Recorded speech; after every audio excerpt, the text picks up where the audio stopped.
Streaming services, that's certainly what it's been about, right? Saw big subscriber growth soar during the pandemic, of course. The field is a crowded one, as crowded as ever before. So what's next for the streaming wars? Let's bring in our expert panel to discuss this. Dan Rayburn, principal analyst at Frost & Sullivan. Lynnwood Bibbens, CEO, co-founder, Reach TV. Dan, I'll begin with you. First, let's start with who you truly believe are the clear winners and probably really hold the baton going forward. It's good to see you again, Nicole. Thanks for having me. So it's a great question.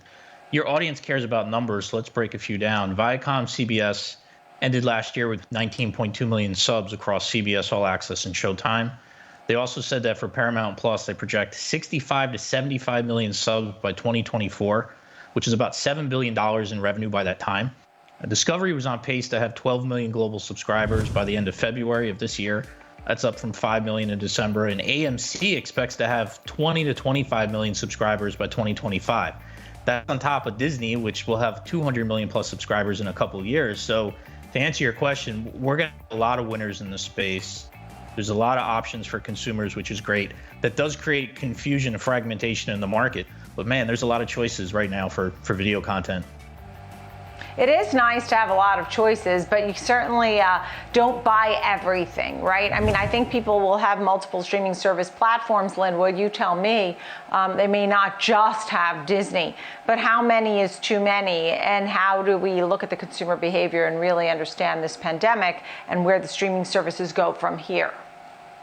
Well, I think there are a couple of things. I think there are going to be multiple sources that people use. I think, I mean, I have 4 or 5 at least. I have HBO Max, I have Peacock, I have Netflix, Amazon. But I also think the great winners right now are the ad-supported platforms. I'm really excited about what Roku's doing. I'm really excited about what Trade Desk is doing.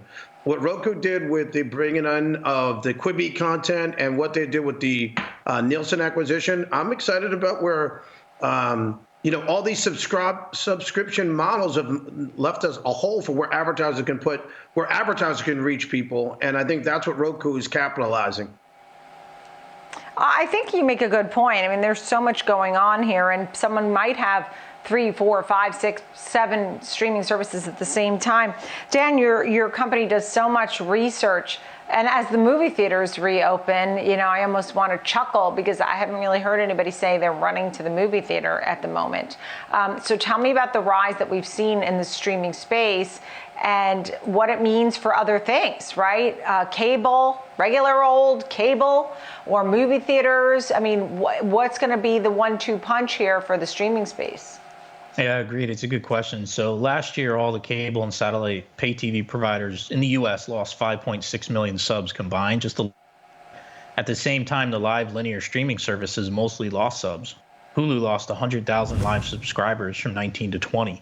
So you can see the chart there. It really shows you that TV is an interesting one right now. The only thing keeping some people to live TV is sports, and so much more sports is going streaming online. When it comes to movie theaters will open back up.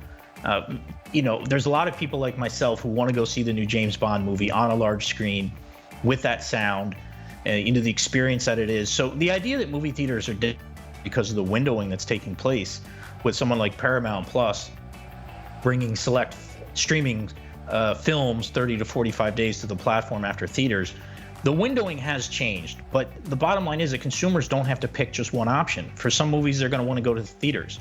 Others are going to want to get it as part of subscription. Others, they're going to want to see it for free as part of a ad-supported model. So it's not a one-size-fits-all. I see. And Lynnwood, what are your thoughts as we see the pay TV losses? I personally think, first off, I want to agree on the cinema. I mean, I think my friends who have families, have younger kids, they went to the theater. So just to give you an idea, Tom and Jerry was important to them. It was a family outing. And I think there's so much pent up demand of just getting out of your house and getting back into the flow of things. When you talk about blockbusters, I want to see it in the theater. I want to experience that. And I think that's the other thing that, when I look at it, I'm saying, what is those things that are going to give us great experiences, even at home? Because we've been at home for a long time. So some of these services, I think they still have a challenge on discovery. You know, it's really hard to find out what you want to watch on these platforms. They got to find a way to get the word out of what content is destination versus discovery. And that's really the biggest problem I see with so many services. It's really hard to find something you want to watch unless it's something you're going there for. And that's where I see they're still having a struggle with that. Yeah, Dan, give me 10 seconds on the pay. You know, some of these have been raising prices. A quick thought on the prices, Dan. Sure. So prices will continue to go up. Creating content or licensing is the #1 cost. Right now, almost every service has a deal where they're cutting costs by 50% just to get new subscribers. But yeah, these services are going to go up. Pricing is going to continue to go up. Right. Dan and Lynnwood, thank you both. Dan Rayburn, Frost & Sullivan, Lynnwood Bibbens, Reach TV. Great conversation. Right on point at the right time. Thank you.